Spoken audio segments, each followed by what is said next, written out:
This load's the trickiest to get started.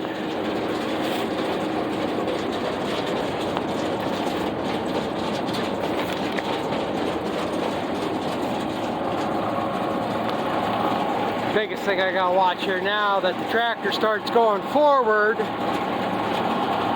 before the cage starts going backwards too much. It's got to go to the point of least resistance. And that's why I butt the skid steer up against the top of the cage so it can't push back any further than it needs to. Normally I have the bucket on it, but I got the pallet forks. I don't know how well it's going to work. I've done it before, but hopefully it doesn't slide off.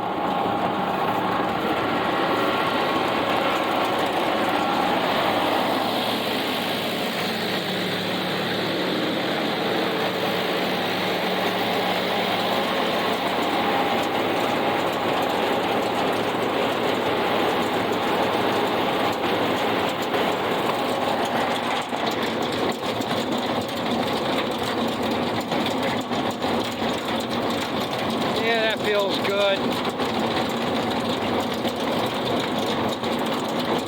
Could be a little bit drier, but like I say, I like it a little on the wetter side.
Problem is my conveyor comes too much over to this side. I have a hard time getting that other side of the bag to fill up.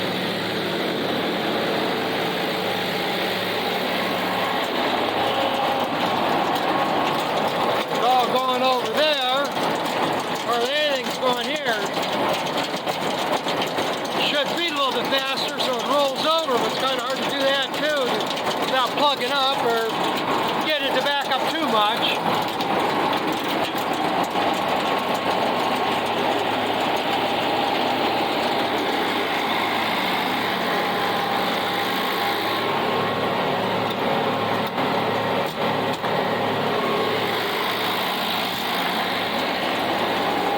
Now I got enough that's going to hold it back. I got to take the brakes off the tractor so it'll roll forward.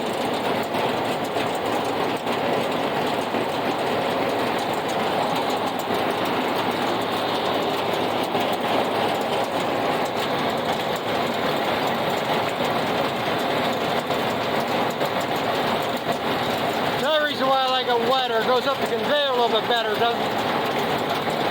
That's they do. Too wet, it wants to roll back. Too dry, it just wants to flip underneath it.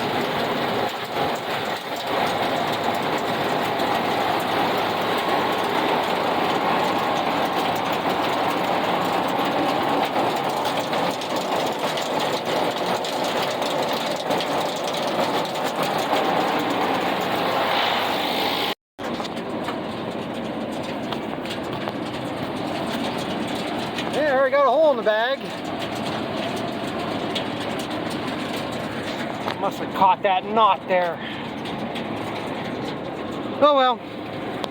Just tape it up when I'm done. And this is going to be sped here right away pretty soon too anyhow, within the week. Of course, by the time I get back to that, it'll be 3 months later, 2 months.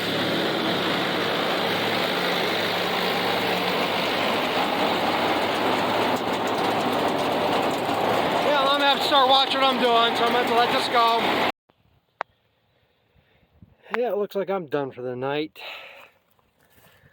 I Well, I got one wagon reloaded, and I just got started on this one. Started coming down through. I heard something, but it didn't sound all like much nothing.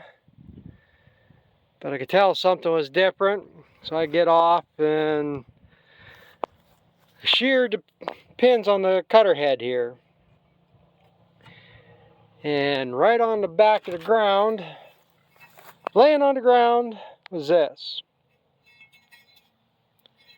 Couldn't figure out what it was. I know what it is now. I don't know how it got this straight, but this was actually, oh, how to show this. It came over, around, and over again.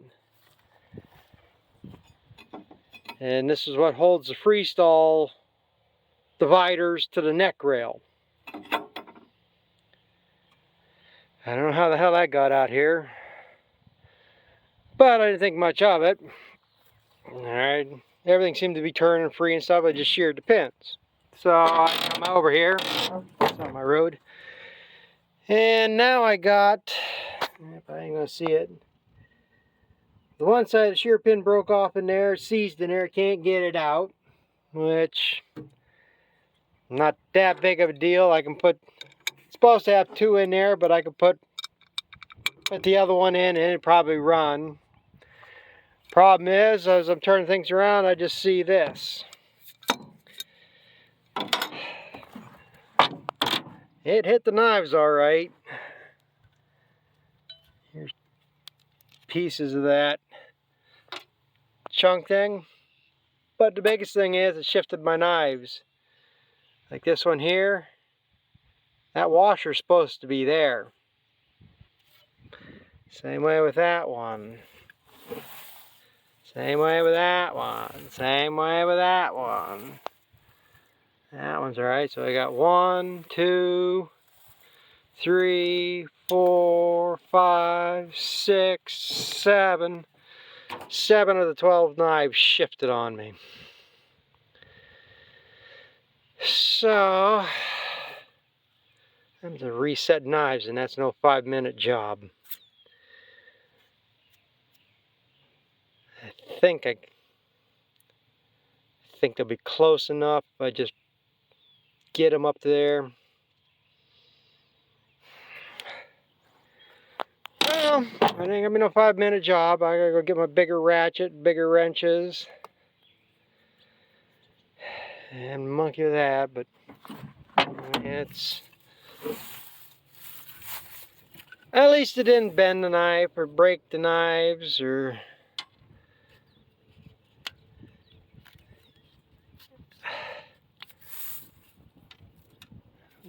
flex some metal in there either.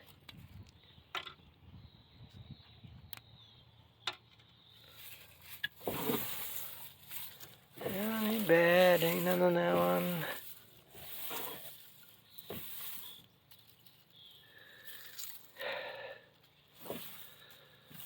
So,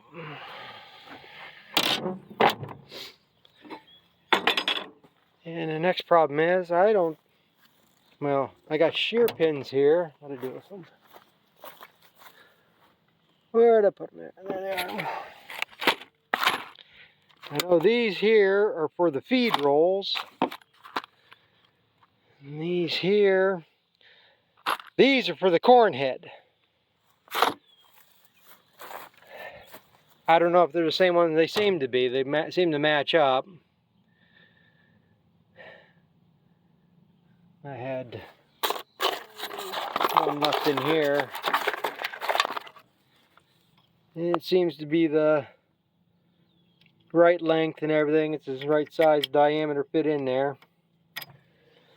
So I guess some of the ones, I don't think there's any difference in strength wise. I think it's just difference in length, different diameters. So as long as the same diameter, same length, it should work. But I gotta go, I think I gotta get my torque wrench. Them gotta be torqued down too. I gotta go get a pry bar. So that's what I'm gonna go monkey with here now. Well, I'm still monkeying away at this. Got 3 more left to go. And then I'm going to have to probably spend a half hour sharpening the knives. This is only getting them near. And it's probably going to take 2 or 3 times sharpening these before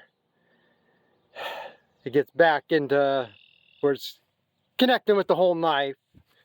I mean the edge is nicked up, but it's still got sharpness to it. I mean, it's not like it really gouged them out.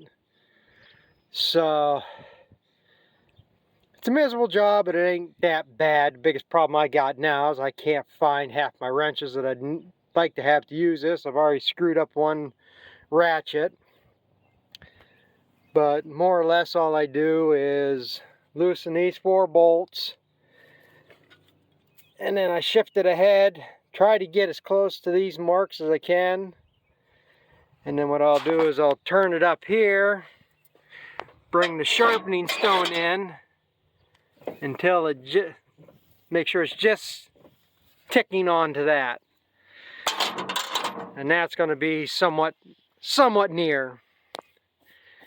And then I torque them back down. I'm not sure how I'm going to do this yet. My torque wrench only goes up to 150 foot-pounds, but it says 175 to 200 foot-pounds.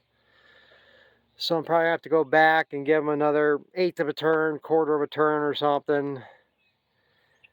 I know 150 should be tight enough, I would think. Maybe that's all I tightened them. I mean, I moved these knives one time. Maybe that's all I tightened them to. Maybe it was a good thing, because when I hit that, it shifted the knives instead of bending or breaking something. So we'll see here at the end, but I say I'm going to get these 3 more done. Figure out what I'm going to do with that yet. I'm probably just going to run the 1 bolt, because I'm probably going to have to drill that out, and there's no easy way to get a drill in there to drill it. So, and sharpen these knives and see maybe if I can get these wagons loaded yet tonight. It's already almost 7:30, so I gotta get back at it. Yeah, I got it done here. I sharpened the knives, still ain't got them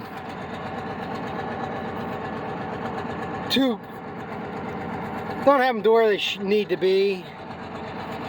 You can see this one's got still a little bit of blunt edge.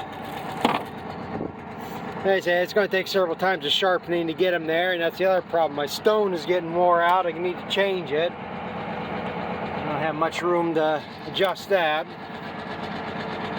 But I got it back together. Hopefully it's going to hold together. I don't know. Yeah, it's just so much fun. I even got flat tire on my Ford now too. I don't know what I'm going to do about that tomorrow yet. But right now I'm going to see if I can get these 2 wagons loaded before dark. And I can get up maybe before chores in the morning and I'll load them or something. But I guess I'm going to let it go for here. My battery's almost dead here on my phone too. So thanks for watching. We'll catch up with you tomorrow. Alright, here's an example of what went through the chopper. This is what it was, and this is what it became. I don't see how it flattened it out like that and didn't do more damage to the knives of the chopper. But I guess I should be happy and grateful. It's all it did was just knock the knives loose and out of position. It could have bent them, could have sheared them into pieces. It could have wedged up and stripped the whole cutter head out, and the chopper could have been junk. But yeah, like I said, I still can't believe that's what it became. So I guess just thought I'd show that. Chopper did run.